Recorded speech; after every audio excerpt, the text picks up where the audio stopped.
Buenos días, me llamo Douglas Escalante, soy licenciado en Química, mención Tecnología Química. Además tengo un doctorado en Química específicamente. Tengo aproximadamente 26 años de egresado de licenciado en Química y a lo largo de mis años como químico he trabajado tanto como investigador como en docencia, tanto a nivel de industria privada como en las universidades. La carrera de Química para mí es una carrera apasionante, ¿vale? Y me ha dado a desarrollar conocimiento en diferentes áreas, tanto en el área de investigación como en el área docente. Actualmente soy investigador y profesor en la Universidad de La Laguna. Me encuentro adscrito al Departamento de Ingeniería Química y Tecnología Farmacéutica y pertenezco al grupo de investigación CAE. En los últimos años me he dedicado a la parte de biotecnología y es donde más o menos vamos a enfocar el tema de hoy. En la parte de biotecnología pues hemos hecho todo lo que tiene que ver con aprovechamiento energético de residuos para la elaboración de biocombustibles. El día de hoy vamos a trabajar un poco sobre el aprovechamiento energético de aceites residuales y lo que es el concepto de economía circular. El aprovechamiento energético de los residuos es un proceso en el cual se genera energía, ¿vale? Y esta energía puede ser utilizada en forma de electricidad, en forma de calor, en forma de combustible. Toda esta energía se obtiene a partir de residuos, cualquier tipo de residuos de tipo orgánico. La economía circular, entonces, es un concepto en el cual se trata de que a un proceso químico todo lo que se genera en el proceso químico entre dentro de lo que sería la economía del sistema y lo que buscamos hacer sostenible el proceso. El objetivo final de la economía circular es darle valor a cualquier cosa que se produce. ¿Cómo podemos aprovechar los aceites residuales, aceites dispensados en la cocina mediante un tratamiento? Ese aceite se transforma en un biocombustible, en este caso un biocombustible líquido que va a venir siendo el sustituto de los diésel obtenidos a partir del petróleo, ¿no? O los diésel fósiles, mediante una reacción con un alcohol, ¿vale? Que generalmente es un alcohol de cadena corta que pudiera ser el metanol o el etanol, en presencia de un catalizador, originando una reacción que se denomina transesterificación. Lo que es un biocombustible, básicamente es un combustible obtenido a partir de un tratamiento de la materia orgánica. Ese tratamiento de esa materia orgánica puede venir de una planta, como es el caso de los aceites, o puede venir de algún aceite, algún desecho que venga de algún rubro, como sería la agricultura o la ganadería, o de otro tipo de industria como las industrias alimentarias. Lo principal para denominarlo un biocombustible es que sea de origen biológico. Otro concepto importante es la catálisis. Ese concepto de catálisis es aquel en el cual un proceso se acelera. El catalizador lo que hace es que acelera el proceso de reacción. Si la reacción se va a dar posiblemente en un día, cuando le agregamos un catalizador, pues esa reacción va a tomar horas o minutos, seguramente dependiendo de las características del catalizador y dependiendo de las características de la reacción. Entonces tenemos que saber qué tipos de catálisis hay. El día de hoy pues voy a mencionar solamente dos de los tipos. Hay 3 tipos de catálisis, pero yo le voy a mencionar 2 nada más. El proceso al cual nosotros vamos a referir hoy puede trabajar tanto con catálisis homogénea como con catálisis heterogénea. La catálisis homogénea, la diferencia radica básicamente entre una y la otra en que la homogénea, tanto el catalizador como los reactivos y los productos están en la misma fase. Eso quiere decir que si los reactivos son líquidos, pues el catalizador también va a estar en fase líquida. En el caso de la catálisis heterogénea, el catalizador está en una fase diferente. Si los reactivos son líquidos, pues el catalizador será sólido. Y eso le confiere una cierta propiedad sobre la superficie, que es donde se va a dar lugar las reacciones químicas. Otro concepto importante a desarrollar es la transesterificación. Es la reacción que ocurre entre el alcohol y un éster. Como se ve en la siguiente imagen, ahí tenemos una imagen donde tenemos un primer término que sería el alcohol, R'OH, ese sería el alcohol, y el otro, el que está a su derecha, es el éster, ¿vale? Y lo que ocurre básicamente es que se sustituye el grupo R que está en el éster por el grupo R' del alcohol, formando un nuevo compuesto, ¿vale? Este nuevo compuesto, en este caso se le denominará un éster transesterificado, porque lo que estás haciendo es disminuyendo la cadena lateral que tenía anteriormente. En el caso de los aceites son ésteres, ¿vale? Pero se le denomina básicamente un triglicérido, porque es un éster muy peculiar. En esta imagen vemos ahí lo que es un triglicérido. Es una molécula que está formada por 3 ésteres unidos a una cadena central. Esos 3 ésteres pueden ser desalojados de ese triglicérido y formar 3 ésteres separados, como se ve en la reacción. Igualmente tenemos el triglicérido, a su derecha tenemos una molécula de alcohol, en este caso puede ser el metanol, que es el que más se utiliza. Tenemos un catalizador y si nos damos cuenta de los colorcitos de las R, pues la R que tiene el alcohol va a introducirse en la cadena y se van a formar 3 ésteres, ¿vale? Donde lo que va a cambiar básicamente es la longitud de la cadena. Ese éster que se forma ahí es el biodiesel, es el que va a ser el combustible. Ahora, pues procederemos un poco a ver este proceso en una reacción química. Le vamos a presentar un pequeño sistema donde nosotros podemos obtenerlo y les vamos a ir explicando paso a paso cómo se va a obtener ese sistema. El objetivo principal de esto es obtener biocombustible, ¿vale? ¿Para qué queremos obtener biocombustible? Porque es una alternativa al diésel.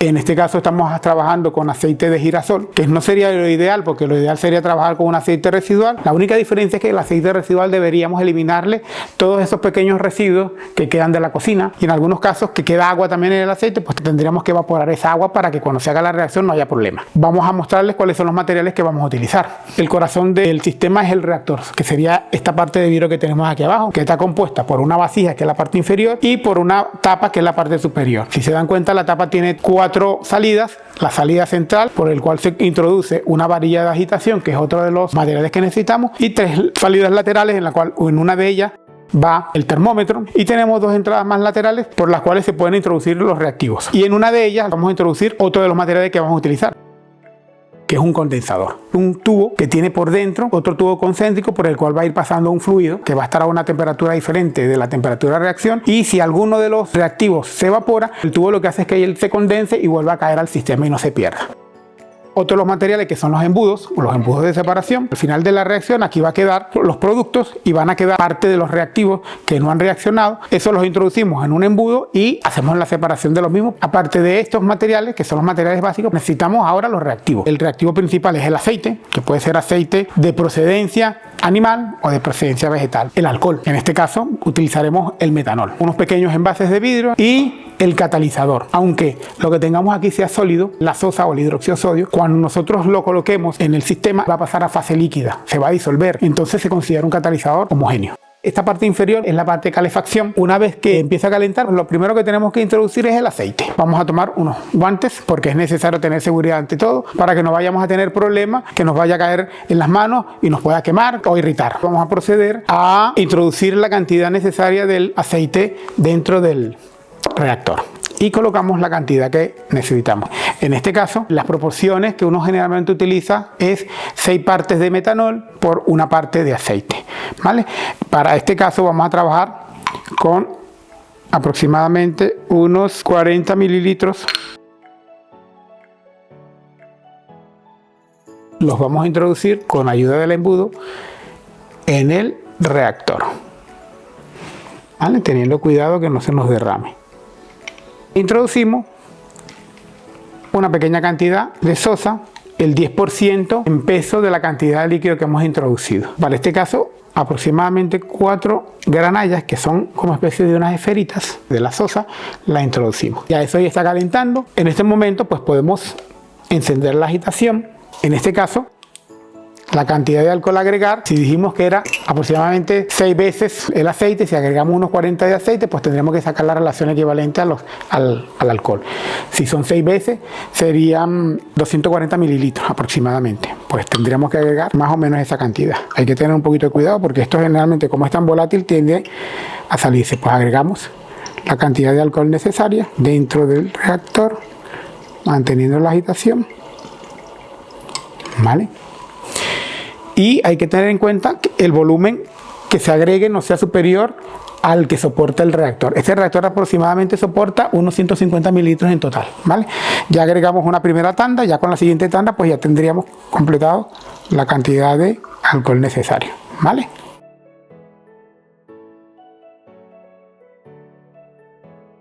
Una vez introducidos los reactivos,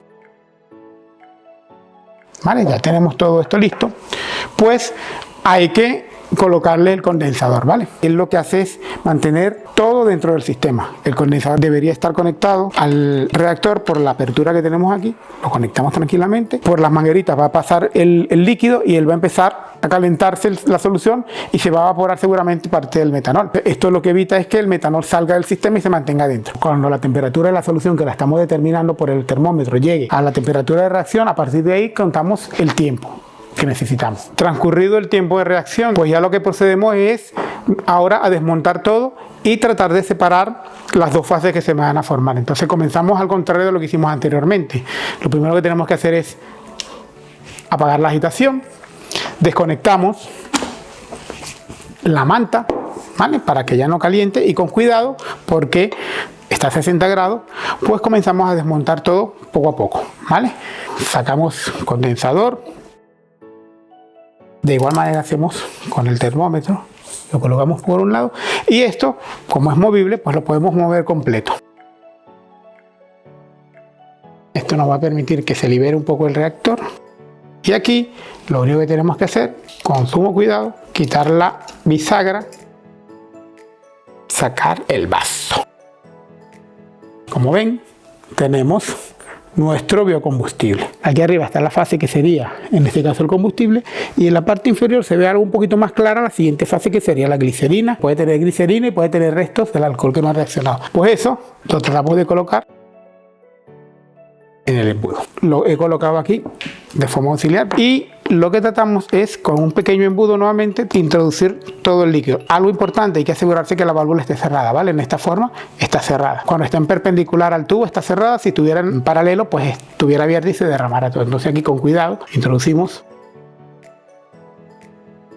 colocamos esto aquí y lo dejamos. Si nos damos cuenta, en la parte inferior ya estamos viendo la otra fase. Esto hay que dejarlo aproximadamente una hora y media, ¿vale? Para que empiece a decantar. Pasado ese tiempo, pues ya podemos empezar a separar las dos fases. Pasado el tiempo de espera, aproximadamente una hora y media, pues ya se ven más nítidamente las dos fases separadas.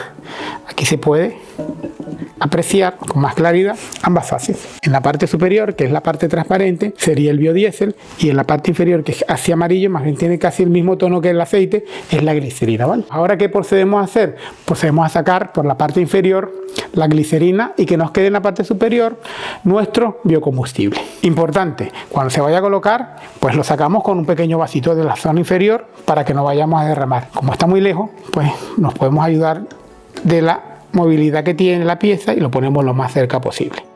Que para que el líquido pueda salir tenemos que quitarle el tapón, porque si no se crea vacío dentro y tiende a no salir. Y con sumo cuidado pues lo abrimos y lo dejamos gotear. Siempre atentos a cuando termina de salir toda la fase inferior, poco a poco. Y una vez que llega, pues cerramos. Pues en este momento aquí tenemos la primera parte del biocombustible, ¿vale? Este biocombustible, el de hoy quedó bastante bien.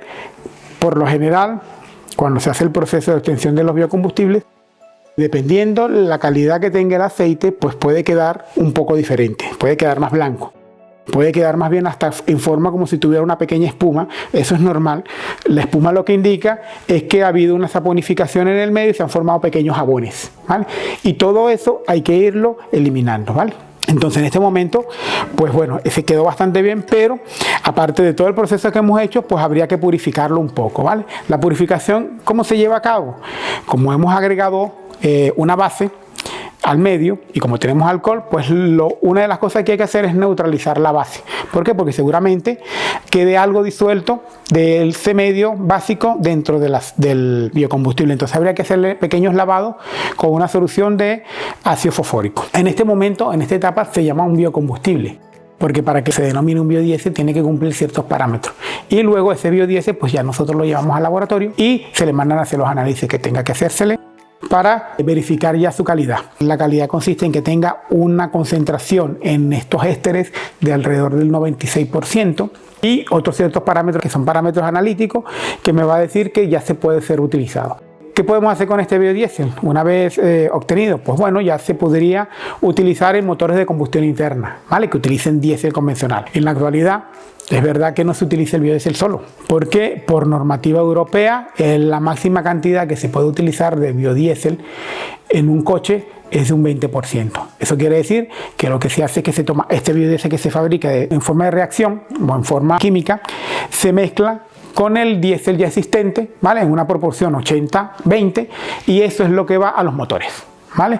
Eso es la normativa europea. Hay otras normativas en otros países, por lo menos en el continente americano, que se utiliza en el transporte que se destina a la agricultura. Ese tipo de máquinas, que son máquinas un poco más, los motores son un poco más fuertes, pues ahí es donde se tienden a utilizar. O se utilizan como un combustible para quemar, para dar calor, para dar luz, ¿vale? Pero de momento, aquí en En España y en la Unión Europea pues se está utilizando mezclado. Otra cosa importante, les hablé de la economía circular. Pues esto que tenemos aquí al fondo, esta glicerina, a nosotros como biocombustible no nos interesa porque no es un biocombustible como tal, pero sí es una fuente, ¿vale?, importante, porque la glicerina se puede utilizar en otros ámbitos, como sería en el área farmacológica o en el área de cosméticos, pues es la base para utilizar, para generar el lápiz de labio, en los rímel, en las sombras, en el mismo jabón de tocador, ¿vale? ¿Por qué? Porque los jabones que se obtienen a partir de la glicerina son jabones neutros y se pueden utilizar en el rostro, en la piel de la cara, no solamente en el cuerpo, sino en la cara, entonces es importante. Esta que tenemos aquí, pues habría que purificarla un poquito porque está un poco amarilla. Habría que quitarle las ciertas impurezas que quedan del proceso, y una vez que está purificada pues ya se puede utilizar y se puede generar algún tipo de jabón de mano, jabón líquido o jabón sólido.